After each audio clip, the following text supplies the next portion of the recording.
This is the OMGenomics podcast. This is episode 4, and today we're talking about the eternal "should I do a PhD" question. We're your hosts, Maria Nadestad and Robert Abukhalil. And this is our first video episode, so come check it out on the OMGenomics YouTube channel if you want to see our lovely faces. Before we start the episode, a quick headline from last month in Biotech. The FTC has ordered sequencing company Illumina to divest from Grail, a biotech that develops liquid biopsy tests for early cancer detection. In 2016, Grail was spun off from Illumina, but they bought it back in 2021 for $7 billion. Now, you may be wondering, what is the FTC so concerned about? Well, let's just say the word monopolist appears 17 times in the FTC's opinion on the matter. Specifically, they're worried that because other liquid biopsy companies rely on Illumina sequencers, Illumina could go back to giving Grail discounts on instruments and reagents as they did back when it was fully owned by Illumina, which would hurt competition. That was the headline that caught our attention last month. Now on to the episode. Welcome, Steve. We brought you on today because we got a question from a listener. They asked, is getting a PhD necessary for a career in industry, or could I still find opportunities with a master's and experience? And I've received a lot of variations on this question of should I do a PhD over the course of the OMGenomics YouTube channel. So we wanted to bring Steve on because he is one of the wonderful people we know in bioinformatics who have been successful in industry and does not have a PhD. And since both Robert and I have PhDs, we wanted to balance out the perspectives a little bit. So Steve, can you give us a quick rundown of your background, like school-wise, and where you ended up now? Yeah, sure. Perspective is good, so I'm glad you guys invited me, first of all. So a little bit about me. I've been working in bioinformatics for about 8 years now. I had my start way back working more in physics, actually, at Agilent Technologies, and then eventually came into the software side of things and then found my love in genomics. And then at that point, I worked at a startup for a bit, a different startup where I met Maria, actually.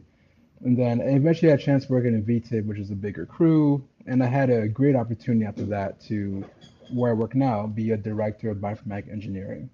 And so it's been a path over the course. My schooling, as Maria said, I don't have a PhD, but I'm in the field, I'm having fun. But my schooling, I got my undergrad at MIT.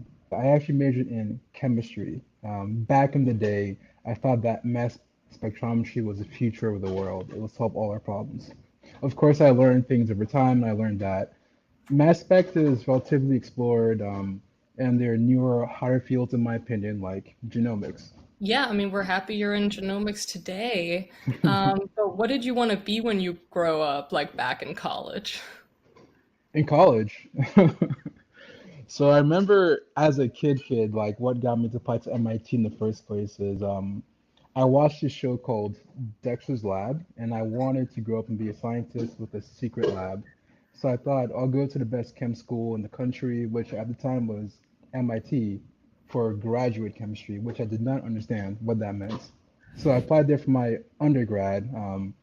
And yeah, that's what got me in the science world in the first place. But then from then on, I had a lab opportunity. I did a couple lab opportunities in college, mostly in chemistry/mass spec, but I had one that was more in microbial science. And so I got introduced to the whole concept of NGS, working with more population genetics, which was really cool. So that kind of sparked the initial interest in the field. So on this podcast, we're known for asking the hard questions. And I noticed on your LinkedIn profile, you claim you were part of the MIT dance troupe. Now, a few things. First of all, how come we didn't know about this until now? And second of all, do you have videos to share for our listeners? Yeah, I guess first of all, I didn't know that was on my LinkedIn. That's interesting. But yeah, I was in the dance troupe for about either one semester or 1 year. I don't remember how long I was on there. There's probably a video online of our performance that we did at the end of the year. So If you look hard enough, you can find it. You're like, I gotta go check out what's on my LinkedIn. Like, look at all the posts. No, it's great. It adds personality. We're just disappointed that you never like danced for us. We feel like we've been missing out. When you were in college and were trying to decide what to do next, did you consider going to graduate school? And like, how did you make your decision to enter industry? So that was actually in college when I was a junior and think about, okay, what will I do next? I was definitely going to stay in the science world more for chemistry. And I wanted to go to school actually at the time. But then the question came up of what would I go to school for? And as I asked around, talked to professors, talked to people who are just graduating out there in the world, one thing that kept on coming up and I kept on arriving back to was when you go for the PhD, go for something specific. Know what you want to get out of it. And at the time, I was a junior going on senior, and I had no idea, like zero idea. And so I talked to one friend in particular who was in chemistry, but now they've moved out of the field more into just software engineering. But at the time, they chose to work a bit first before they went into their PhD. And it seemed like for them, it allowed them to A, find peace. And one thing they did say is that in industry, you do get paid. At the time, that wasn't the highest on my list, but just like being able to get hands-on and really understand what I want to do in the field and get a PhD in that so I don't hate it the entire time. Yeah, it's actually a really good thing to think about. I think a lot of us don't think about what the financial situation is going to look like in the future. We're just like, oh, let me just find what I'm passionate about. But nobody tells us, like, oh, if you major in this, you're going to make twice as much money as if you major in this other thing. Like, nobody's that stark about it. One of the things we were like thinking about asking about when it comes to the should you do a PhD is like the opportunity cost, right? So most PhDs take like 5 years, maybe more. But let's say in bioinformatics, the average is probably around 5 years. I found out yesterday as we were like stalking you online that the two of us graduated college the same year. So it's like, oh, that's really easy for me to Oh, like nice. understand what was going on then, because like our paths diverged from like we were both in college, different colleges. I did a PhD, you went into industry, and then we met at DNA Nexus and had pretty similar jobs there. That already tells you a little bit that there's like different ways to get to the same place, right? Yes, it does.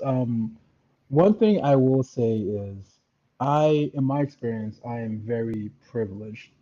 One thing I have to acknowledge a lot in my life is the moment I went to MIT, it was like I got the gold ticket from the chocolate factory. So as I got into work experiences, people just trusted me to know what I was doing.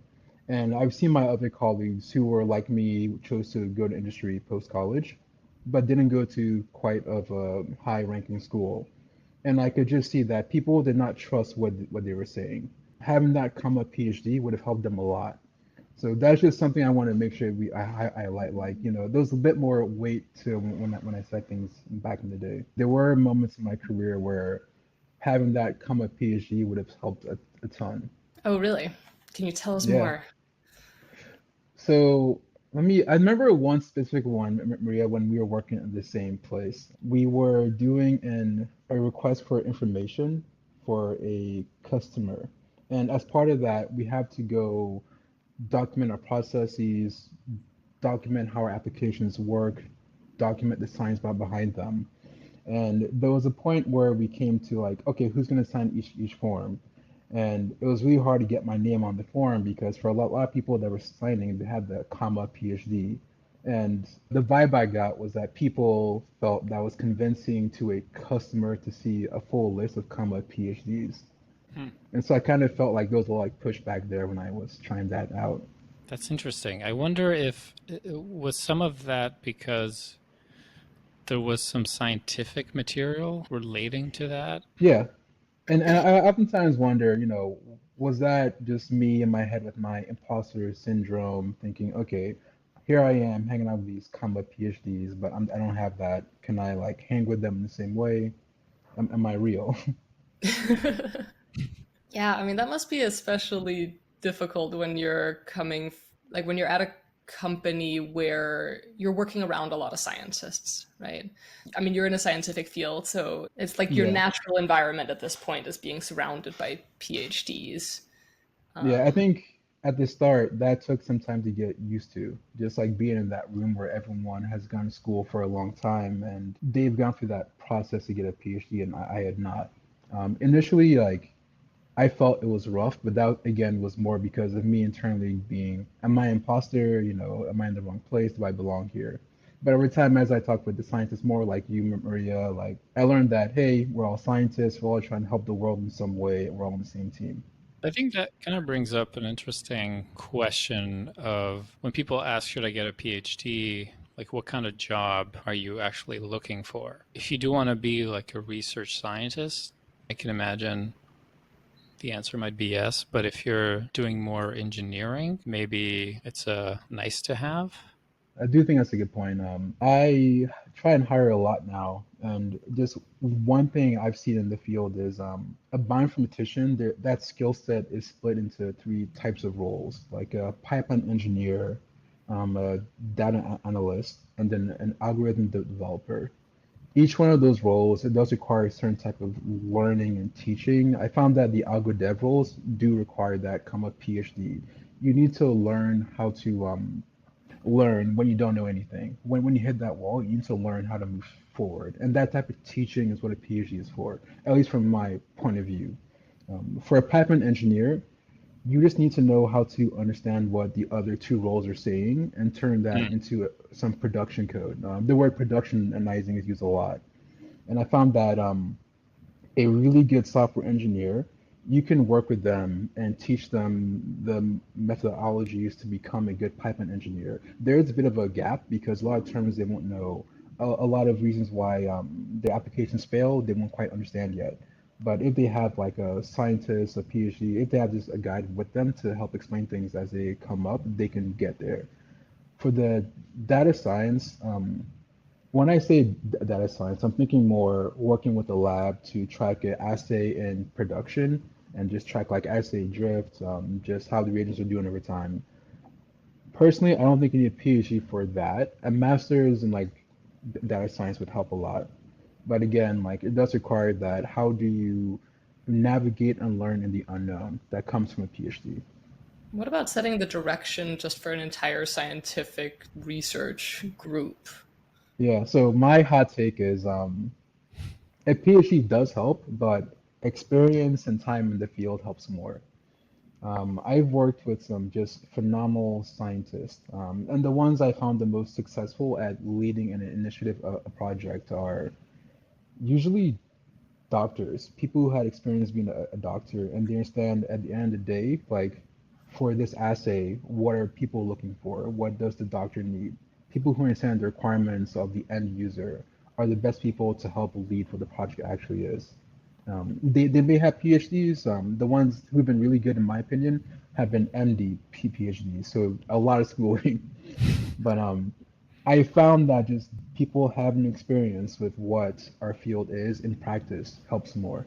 Yeah, that's a really good point. I think for some of us, we don't have enough direction at that point in our careers. Like you were, I think, saying something similar about you didn't know exactly what you would study in a PhD, so it seemed crazy to just go into a PhD because you have to pick something very specific at the very beginning, right? We have another friend who was in industry for a few years before she went to do a PhD. She probably got into a better PhD program or like with a better advisor that she met through things she was doing in industry. And she has a great background that enables her, I think, to do much better in her PhD. She understands the field better, she has a better network, could probably get better opportunities to do research with cool people because she's already proven herself. So that also shows a third route where you can start an industry, see how it goes, and then decide if it makes sense for you to do a PhD, and then you're probably coming into it with a head start. Yeah, I do like that the hybrid route a lot. One question I have, and can I ask you guys questions here?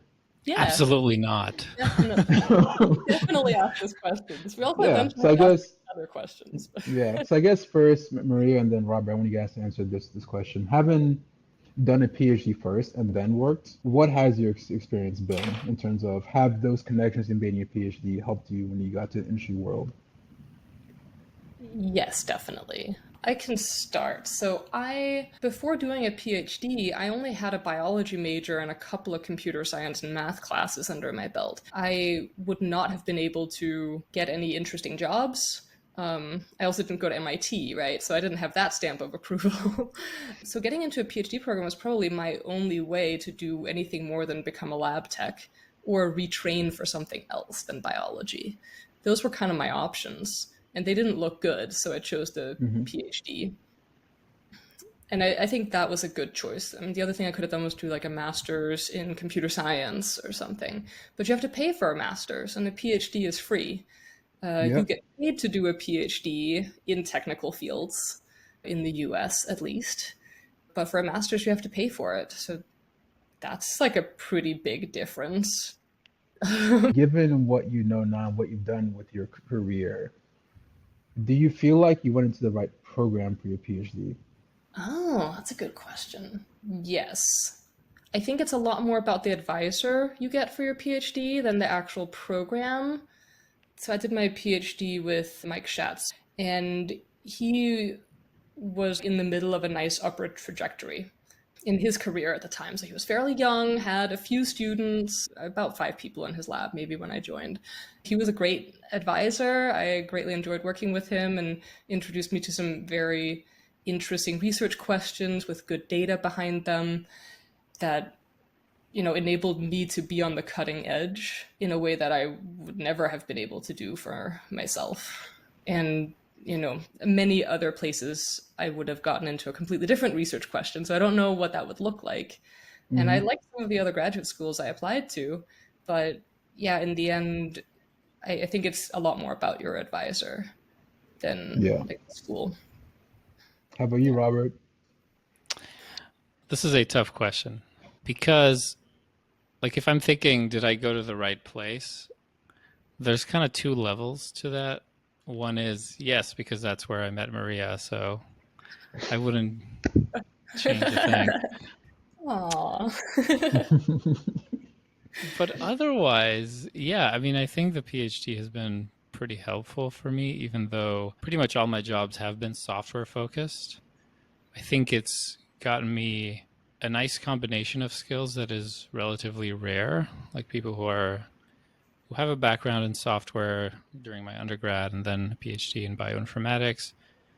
That kind of gives me almost the best of both worlds, where I can work on the software, but I can also kind of be the point person who translates things for other people on my team who do not have the background, for example, or who's able to flag potential technical solutions that we will probably not want to go through. Like if we know there's a bioinformatics tool that exists that solves your problem, maybe we don't want to reinvent the wheel poorly. Can you give an example of that? Because I know you have one at the top of your mind right now. A few years ago, I was working at a company where they were developing a new sequencing technology. And at the time, they had just started testing their solution. And so they were mostly sequencing small genomes. And so they were storing the reference genomes in a relational database, which, is fine when your genome is 100 kilobases. But then we wanted to start looking at human data, and someone one day was asking me, "Hey, I noticed the our internal website is really slow when I added the human genome in our database," and I looked into it and was like, "Wow, okay, Hmm. yeah, let's not do that. Don't want to put 3 gigabytes string into a single row of a database." But so yeah, things like that where just the person setting it up did not I had no idea what the size was going to be because all the genomes at that point were tiny, so it made sense to do that. And you can use something like SAM tools instead. So like the indices and things like that are built in, whereas a lot of Hmm. technical people might just assume that they have to build an index for this. Like they don't realize how Yes. common these types of operations are in bioinformatics. So they like wouldn't know what tools are already out there and to take advantage of them. Yeah. Steve, I remember at DNX, was like one of the conversations we often had at lunch was like you going like, "Oh, should I get a PhD?" And you were like, asking everybody around the table like, Hmm. "Oh, I'm trying to decide. Like, I feel like I should probably do it, but should I? I don't know. What do you think?" And all of us with PhDs were like, "Don't do it." I remember that. I actually talked with my barber about that actually. Really? Yeah, I was getting a haircut one day. Yeah, and I just talked about, I was thinking about getting a PhD, but then all my coworkers are like, no, don't. And he was like, Steve, do they have PhDs? Don't trust them then. I'm like, whoa, what are you talking about? Don't trust them. And he was like, oftentimes it's hard to see what you've gained from experience once you've gone through it. That's actually Yeah, for very But sure. yeah. No, but I remember this very well because I remember when I talked to him, he was like, Steve, stop. Don't trust him. It's somewhat true. I was just asking one of our friends who was there at the time, telling you no, don't do a PhD. I did one. It's not worth the pain. Hmm. And he was telling me today, as I mentioned to him that we were having this conversation, he said, I think at the time the pain was still fresh. Mm. I'm pretty sure at that point it had already been like 10 years for him since he did his PhD. But yeah, the pain lasts a while. So that's the other thing, right? Like we might kind of discount what we gained from the experience, but I think it's also really that, we did PhDs starting at times in our lives when we didn't have the level of knowledge and access to the field that we knew you already had because Mm.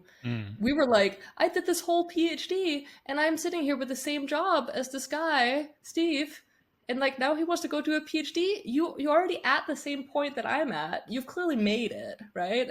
So I'm like, yeah, whatever. Now that you're here, we're starting from the same point going forward. So then the only question is You like, would a PhD actually help you progress in your career past that point?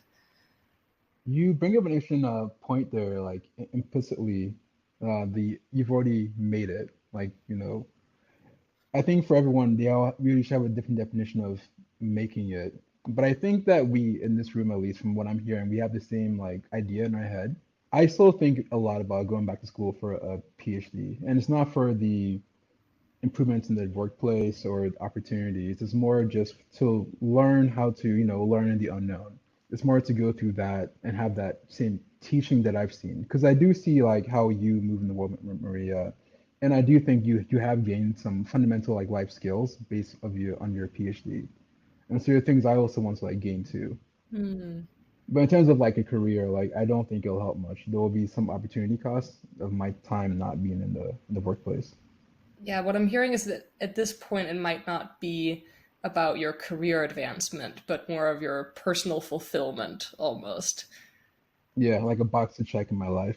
Oh, a box to check. That's very Yeah. different from like, oh, you would enjoy the experience of the PhD or like doing research instead. Yeah, it's like a self-actualization, Steve. Can you learn when you don't know anything? Have you learned what that process is like? Hmm. I feel like you already do that, right? I mean, haven't you been doing a lot of research as part of your career so far? Like, I Yeah. feel like you might have already done something akin to PhD level research. You've certainly done research alongside people who have PhDs, and you've been like right alongside them, I think, doing part of that Hmm. research. Yeah, I think this kind of goes back to the a part of me is always thinking maybe there's something I don't know. There's something there that I haven't seen. That if I do it, I'll see it and I'll gain it. But I'm always thinking that it's like a Steve problem. One thing I wonder sometimes is the process of going through a PhD for 5 years and the skills that you gain, is that comparable to the process of spending your first 5 years in industry and the skills you gain doing that? So, like, is there something different about the PhD that's not just time and experience? I think it's different. From my experience, what I've seen, going straight to industry helped me learn how to actually make a product and put it out there in the world Hmm. and just have an idea transition into a real thing that exists in the world. I think one thing I noticed very early on was the more I work with PhDs, the more I realized they didn't have that experience of turning an idea into a product in the world. And it would usually come in the form of we're trying to brainstorm and plan out a project, and you just couldn't either understand where I was coming from, or they would have all these ideas they would chase, and it would waste time because we need to focus on the product at the end of the day. So there's some learning, a different learning that you get from working in industry versus PhD. However, I do think the gap of industry learning is a bit faster to close than the gap of the PhD learning that you do. But again, this is me not having done a PhD, so I could be wrong. Trust what your barber says. The thing is, the special thing that you get from doing a PhD, not having the degree, that's a separate question, right? But the experience of doing a PhD is what creates that pain that we all remember. It's not having any direction or very specific goals, but having to make something out of almost nothing. Setting a research direction, no matter how good your PhD advisor is, they're never going to be hand holding you nearly as much as like a scrum master or something like at work, right? You know, you get given like very specific small tickets if you're a junior software engineer, for instance.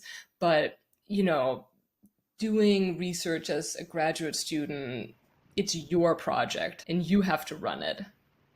You start from a very different place when you're in industry, where you start by getting these small tasks and building up to something bigger. And a PhD just like throws you out to like do it on your own and like make something of yourself. Here you go. Here's a compute cluster you can play with. Go Google it if you don't know how to like code. And that's basically like I think that's where the pain comes from, partly. Yeah, You also the have to like make trauma. the progress, and you have to defend your work when you're like, I don't know what I'm doing. Oh, that's an interesting point. When you're in science and you're presenting your work, it does feel like you have to be more defensive about things where people will, try to poke holes into it because that's kind of science. And they want to know, like, have you tried to account for this or that? Whereas maybe when you're building a product, people aren't as aggressive in their questioning, perhaps. I think that's a great point because I think I've seen that mentality of I have to defend my work come in my interaction in industry when I'm trying to work with the PhD and I want to make a change to what they've done. It is a mountain to climb. And I will say, Maria, where we worked, it spoiled me a little bit because that didn't happen. But as soon as I moved to other environments, I started hitting that wall where people are very defensive about their work because that's just how they've been trained. And I Hmm. guess as you talk more about it, I'm seeing where that training might be coming from. But it's interesting to hear that. Yeah, I mean, it's called a thesis defense. It forces you to take ownership over a whole project much earlier in your career than you would do if you entered industry and you build up to more and more responsibility with other people. Instead, you're responsible for yourself, for your own piece that is like your PhD project. And I think that's a valuable experience. But yeah, I've had that interesting disconnect with software engineers many times where I just assume they're going to take ownership over something. And especially if they're Yeah. junior, they just like don't. And I just don't remember ever being that junior because I got thrown into that PhD and I had to do my project on my own. That's actually really interesting because, like, looking at the same issue from the other side, I had a situation where I gave a new employee, they had a PhD, a task that I did not explain well. So that was my fault. But then they took that task and they figured out how to get it done in their own way. So when they gave me the final results, I realized we can't actually use this. It doesn't follow any best practice. It'll be hard to maintain over time. Just general like software engineering best practices were not followed at all. But the fact that they're able to hack away at it, quote unquote, and get it done, I was impressed by. Yeah, I think in both of our cases, we probably had to communicate more, and that's always the answer is like over communicate. And that's the kind of thing you actually do learn by working with people. So one thing I didn't do that much in my PhD is like I had never worked on a shared code base. Like I had never had a Git repo that other people had ever committed to before I went to DNA Nexus, like before I had finished my PhD and started my first industry job. Never. Hmm. And suddenly there were code reviews, and I'm like, what is this? This is slowing me down so much.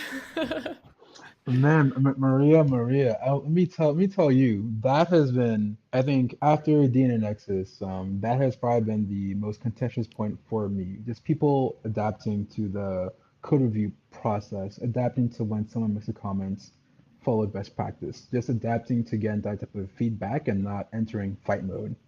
That has been probably the one point of friction I've seen, or defense mode. While I was doing my PhD, at some point we decided to start using Git and had the code up on GitHub.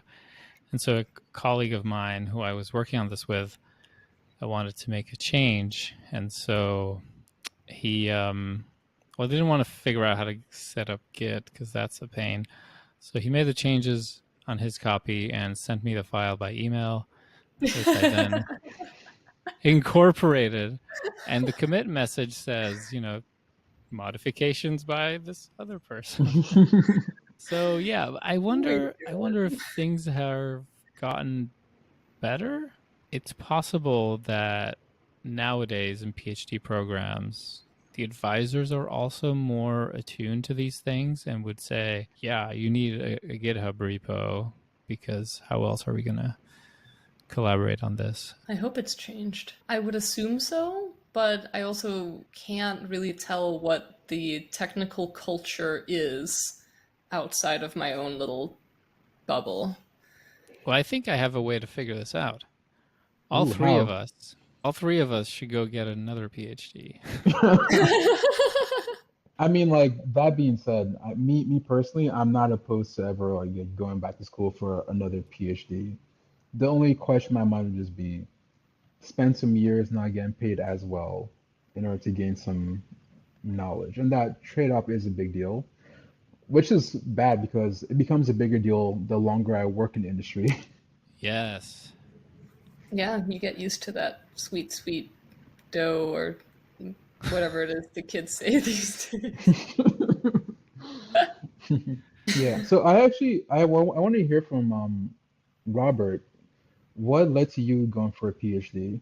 So in undergrad, I was studying computer engineering, but through a science fair project, I kind of got introduced to chemistry. We were doing a science fair project on synthesizing cadmium selenide quantum dots, obviously, the best kinds of quantum dots. And It's a flashy experiment. That's good. right, exactly. And then during undergrad summers, I spent a couple summers in chemistry labs, actually. However, I wasn't doing mass spec, I'm sad to say. My intention was to learn the chemistry, but I always ended up finding things that were going too slow in the software and optimizing them. And then I spent a summer doing bioinformatics, and I think that's where I really got interested in pursuing it further. Hmm. And I found it a bit more approachable than chemistry. Okay. Yeah. So for Maria, she felt like she didn't have many options. That's why she chose the PhD. And you can correct me if I'm wrong, Maria. Yeah, that's true. Yeah. I'm curious for you, Robert. Did you feel like you didn't have any other options? Like, what was your outlook at the time? I suppose I could have gotten a job in industry doing more engineering stuff, either software or more hardware design. So I did have choices, but I don't recall ever considering going into that. I was just really fascinated by the idea of diving into the biology of genomes. Yeah. I Yeah. remember for me, like looking back.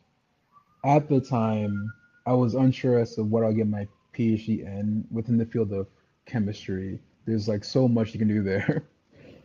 So I thought if I work as a lab tech in the field I find interesting now, then I would figure out over time.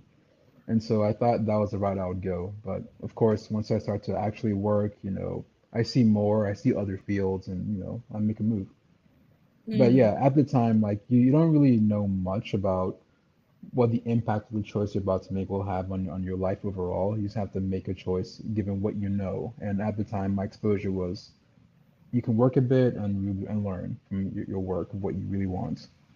I think that's actually like the ideal advice that I would give to most people is if you don't want to become a professor or you're not sure which specific field of research you're interested in, you should probably just go to industry first to kind of look around. But it's hard because you can't always get a good overview of the field. At your first job, you said you were a lab tech doing like mass spec work, and I have no idea what like mass spec work actually looks like, but do you feel like you got a good overview of what the research field is? Like, do you now feel like you have a better sense of what you would do a PhD in if you had to start today? And how did you get that perspective? Yeah, yeah, let's definitely talk about that. So at the time, I picked that first job based on my gut and what I enjoyed in college. Did that first job help me get the perspective I wanted? In hindsight, no, not even close. I got lucky in my first job in that I worked for Agilent, which was a big company. So there were many people I could talk to working in different fields. And at some point, we bought a company that was doing a mixture of genomics and mass spec. And I got more exposure to the scientists on that side. Then through conversation with them, I was able to then grow my understanding of genomics and say, oh, that actually looks really good. And they let me like work with them a little bit to get more and more hands-on. So just talking to people helped me just grow my understanding. Then when I made that first jump into genomics, I still didn't have the perspective that I wanted in the field.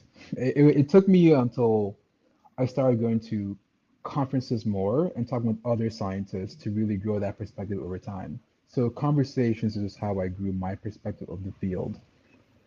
To your point now, even now, do I feel like I know what I would go back to school for? I feel like I do. Like, if someone asks me now, Steve, what would you go back to school for? I'd say I want to do something in epigenetics, maybe ChIP-seq. And there are a couple of professors at UCSD I'd want to like talk to, like the guy who invented, I forget the name of the tool, but it's like a popular methylation profiling tool. And so there are people in the field I've met, I've talked to, I've had exposure to, and I now know what I want more now. But yeah, it just took time and conversations with the real people in the world. Yeah, do you feel like you might have an easier time getting your pick of labs if you were to like reach out to this person now and be like, "Hey, I'm a director of engineering right now, but I'm thinking about doing a PhD. What do you think? Like, can I join your lab?" Sounds a lot more powerful than I'm in college. Yeah. Can I join your lab? I think that we do have a good relationship, and it's been possible to get like FaceTime with people who are in college. Like, I remember I wanted to talk with Anshul a bit about what his lab does and any openings for a PhD spot, and I was able to just get a conversation, a response. And so I feel like that was because I had more experience in industry. I worked at DNXs at the time, so it was like, oh, you know what you're doing, so I will talk to you. Um, so yeah, I do feel like I can get my pick of a lab more now. I feel like that. I don't know for sure though in practice. Right. Yeah, There's that's only one always way to find out. Only way to yeah. find out. So we've referred to DNA nexus many times because that was when you and I talked every day at lunch, right? So what has Hmm. happened in your career since DNA nexus, and how's career growth So looked for you? yeah, I would say after DNXs, I actually worked at Invitae with Robert over here. That was a interesting job because I really wanted to get more lab interaction in my work, and DNXs was more on the software side of things. But Invitae was like a full bioinformatics shop. We had a lab, we'd run the send samples through, we'd have our own like data science team analyze the results, we'd have our own bioinformaticians work on the assay itself. Having not done a PhD, I think working in an assay development group felt like working in a lab. It was just me, two algo devs, one other Python engineer, and this MD PhD actually. And we just go around and talk about the results of our latest experiments, what it looks like, what we all think, what our viewpoints are. And I did get opportunities to get more hands-on with the research side of things there. And I did make some mistakes there, which I feel made me think, man, going back for a PhD is probably a good move. There's one mistake I remember where I was analyzing the results of an RNA-seq experiment, and I was trying to determine some QC thresholds. And for some odd reason, I picked just a random normalization technique. I didn't think too much about it. I just did the analysis. But almost immediately, when I was presenting to the entire group, they're all like, "What normalization technique did you use?" That was an insanely big deal. But I didn't know that was a big deal because it was kind of me just getting hands-on with it and getting it done. So I felt like there were more opportunities like that in Invita that really helped me see more where my knowledge would hit walls. But I also saw where my perspective would help a lot. Like I understood what best practice was. I understood how to turn like an idea into code, into a product that we can push out the door. I understood what that process was. And a lot of like my partners did not have that same insight as me. And so I think Invita really helped me just see that, okay, I have learned a lot at DNXs and my prior experiences. I've learned a lot. And there's more to learn still on the other side, more on the scientific, like asset development side.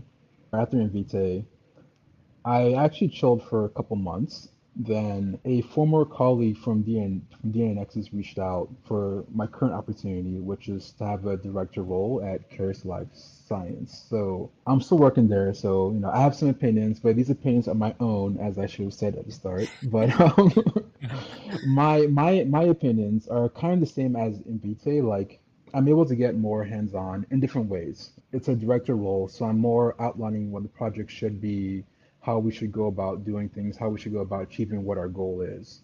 So I'm still making the mistakes that I made in the past. I've learned, I've improved, I make slightly different mistakes now. But in terms of things I've learned, so hot take here, I feel like I'm hitting that wall where people who came in from a PhD versus people who've come in from more of a software like industry side, there are some friction points because I manage people now, I have to deal a lot with that friction and help people just navigate how can they combine their skill sets to work together in a project. That's been happening a lot. So I've gotten very hands-on with that, and that's also teaching me about, okay, I think I still want to go back to school, but I'm starting to understand when I talk to like the Andrews and Marias when they say don't do a PhD. I'm starting to understand where they're coming from. There's some bad habits that are learned from the trauma of a PhD that don't work well in the workplace. So, it's been a journey. It's been a journey. On the flip side, there are assumptions made by people that come from the pure industry side about PhDs that again don't work well in the workplace. So I think this hybrid approach I've taken has taught me a lot now. Can you tell us more about that friction between the PhDs and software engineers, how they're clashing, and what have you learned so far about how to prevent the clashing? Yeah, so the clash comes primarily of people having certain goals. So I'm gonna generalize a lot here, but the pure industry software engineers, their goal is to couple together a product following best practice that they can push out into the world. The PhDs, their role is more of an algo dev role, so their concern is more hacking away at a pipeline, focusing just on the results and getting the calls to where they want them to be, again, the metrics of the pipeline to where they want them to like be. But as a result, they've hacked away at a pipeline that they try and push out. And so from the pure industry software dev side, they see an unpolished product coming out that people are trying to push out and say, oh, we're done. This is it. This is live. From the PhD side, all they're seeing is people just criticizing their work without giving any context, without acknowledging the fact that algo dev is really hard. Trying to develop an assay from nothing is extremely difficult. Parsing live experiments to understand the results and figure out the hyperparameters of your experiment or your product are really hard.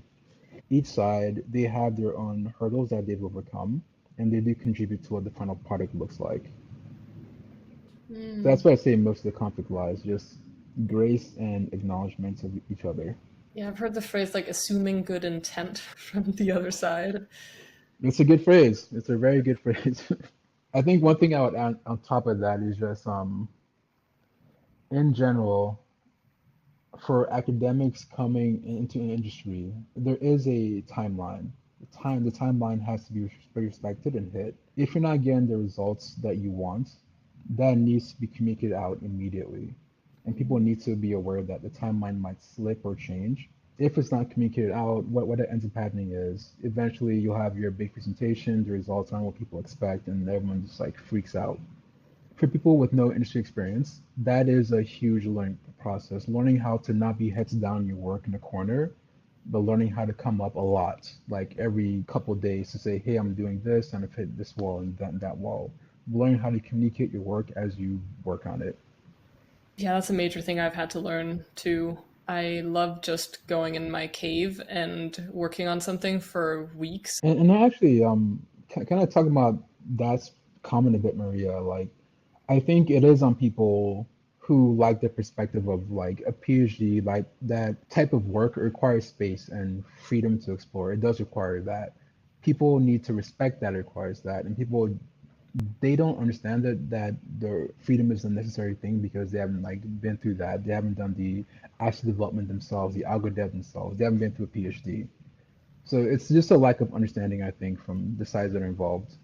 Yeah, the deep scientific work is just a little bit different, or quite different, than the straightforward, especially like for junior software engineers we've talked about, right? They get given some tasks and they just have to do them, and we're pretty sure it's going to be possible, right? Like, Yeah. but in the research experiences I've had, often we don't know if something's even going to work. So we do it in a hacky way because there's no point in following the best Python readability standards and, commenting your code a lot and making sure everybody can read it and get it all checked in and code reviewed and stuff.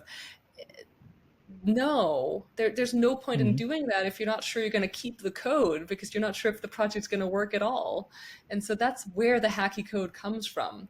It's Yeah. like the right response to the situation. But then, you end up like trying to get into production later and everybody's like, wow, I thought this was What is done. this? Code is so crappy. What is this? We can't Um, maintain this at all. yeah, we do have to kind of work on that. But yeah, complaining about like the hacky code or like not giving the scientists time to then make it into good code. We're pairing them with a software engineer who can, help implement best practices or something. So it is more maintainable. I think Yeah. these are things we can And try to do. I think one thing I've tried that you kind of mentioned, Maria, is saying, okay, give them space and freedom to work up something that works, and then we'll have a separate team take what they've done and productionize it. That has run into, so that approach has, for me at least, has run into issues where people will feel like their work is not being appreciated, is being thrown away and redone. And so they feel personally impacted where if people have worked in the industry for a while, they've been through code reviews where people say, "Oh, your code isn't good here and there." They're used to getting like feedback that what they've done isn't good. But for some people, it's like the first time they've gotten that feedback ever, and so it's point of contention. I mean, the magic word is prototype. Like, oh, I'm just prototyping this real quick, and like assuming that your code is maybe going to get thrown away. And that's Yeah, maybe like how we have to set expectations for the scientists. Like, okay, your job is to figure out whether it's going to work and to get like a quick prototype, but we're probably going to rewrite it if it's and like helping them be like, okay, how about you do it in Python, like a language that the rest of the team understands as a starting point, right? Something hmm that, yeah, I mean, there's like a few frameworks we can kind of set up that help the hacky code be a little bit more transferable into the production version. I wish that those lessons would be taught in school. Like I think the real world does ask you to collaborate on code. It does ask you to let other people see your code, make comments on it, have it be thrown away at points. But it's more about the ideas and the conversation and the actual code. But I feel like in school, at least from what I saw when I was in school, that lesson isn't part of what's told. One thing I've found useful to help with that problem is to try, if possible, to set up some sort of framework within which the scientists can prototype their code. And maybe over time, you're like building up shared library code that they can reuse. And that also kind of sets a boundary for where the code lives and how it interacts with the world. While at Invitae, building a lot of internal tools, just having this framework let a lot of other people contribute directly without needing software engineers to kind of set it up properly. Yeah, that's a really good point. If you have some code that the scientists can import that they can then use and makes them go a little faster, that they don't have to re-implement that, then they start to kind of see the value of having, some code actually checked in. Yeah, you got to make sure there's some incentive there. Yeah, I think if you make it Yeah. easy, that's the incentive, right? Like Yeah. it needs to be the easiest way for them to get to their hacky solution rather than like copy pasting the code around, for example. Okay, so we've gotten into some really interesting tangents here Oh yeah. on how to like do technical work with like research plus software teams coming together, which is really cool.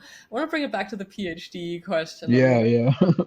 So you're now director of engineering, right? At your company, you said Keras. Would they normally have a PhD? Are there other roles that you would need a PhD for? So you did the engineering route rather than a more researchy route? Like, can you speak to that question of Yeah. forking your career off into engineering land? Yeah, yeah. I think at the start we kind of mentioned how like I think I said this. When I look at bioinformatics, it's a composition of different skills, and there's like pipeline engineering, data science, and like an algo dev. I would expect someone who's doing algo dev work to come from a PhD background. What we actually have at Keras is one of the leads of the algo dev teams doesn't have a PhD either. They come from a math background, and it is possible to not have a PhD and do the other parts. Like there's no set rule in this world. So my formal title is Director of Bioinformatic Engineering, but it is, more on the engineering side of things. And from my point of view, I do think there's I won't say a glass ceiling because it's not like it's blocking me from going up. It was easier to go up focusing on the engineering skills, but there is a barrier on the more research side because that does require just experience in pushing out a paper, for example, being able to not just do the actual like math and research itself, but being able to talk with a collaborator, turn that conversation into an experiment, and then turn that experiment into like a poster or a paper at some point. That is a real skill. And I will admit I don't have that skill. Like I've done poster presentations before. It was extremely rough because I didn't have the skill for it. But there is a barrier there that prevents me from just being on the other side. That being said, though, at this point in my career, I feel like I have a deep understanding of what I don't know. And I feel like if I were to try and get those skills, I could see myself getting those skills on my own, but I would want to go to a PhD program to have a guide that I can talk to. Because again, the human interaction, just being able to ask questions to a person helps a ton, at least for me and how I learn. Yeah, that's really interesting. So you said like the skill of interacting with people and like driving research forward, putting out papers, working with collaborators, stuff like that. And it's interesting because this is actually one of the things that in my work right now, I find that I keep trying to do that in order to have bigger impact, but then I find that I just don't like doing that type of work. Like I don't like writing papers. I actually prefer to make software systems that makes everybody else's lives easier or that like enable some building up some technology that enables new types of work but maybe not being the one to like run the research. So Yeah. that's actually something that both Robert and I have found that we end up actually doing a lot of the software engineering aspects of bioinformatics just like you're doing. Like, Interesting. so the question we could ask to each other is like, since you ended up doing software engineering anyway, a PhD isn't required for your job, so wasn't it pointless? Hard questions. Yeah. What do you think, Robert? Is it pointless? To me, the most important thing I got from my PhD was domain knowledge of genomics, since I'm working in genomics, and also the confidence of knowing that I can solve a complex problem while I'm staring into the abyss. I feel like that's part of what it is. And so, in that sense, it was useful. I'm sure I could have learned this in different ways. I'm not sure, maybe different industry experience, perhaps. That's actually a great point. Knowing that you can actually do this, look into the abyss and figure it out, I think for me, that's one of my check boxes I'm gonna like check off. Like maybe I have, but I don't know. I just feel like doing a PhD would it make me feel like I've suffered, which is I feel like a toxic thing to say out loud. The more we like talk about this out loud, I'm starting to think, am I looking for a PhD because I want to hurt myself a little bit? Like, yeah, Yeah, there's certainly like a level of masochism to getting a PhD, especially when you've already been in industry. hmm So I don't like I wouldn't say that you're behind. But yeah, when you yeah, talk about, the yeah, you're saying that you want to feel like you can stare into the abyss and solve a hard problem. I think you yeah. can. You're looking for someone to make you do it. A PhD would make you do it. See, that's the thing. It's hard to solve a hard problem. And maybe we just like, we need our jobs or our education programs to make us do that thing. That's a good point. That's a good point.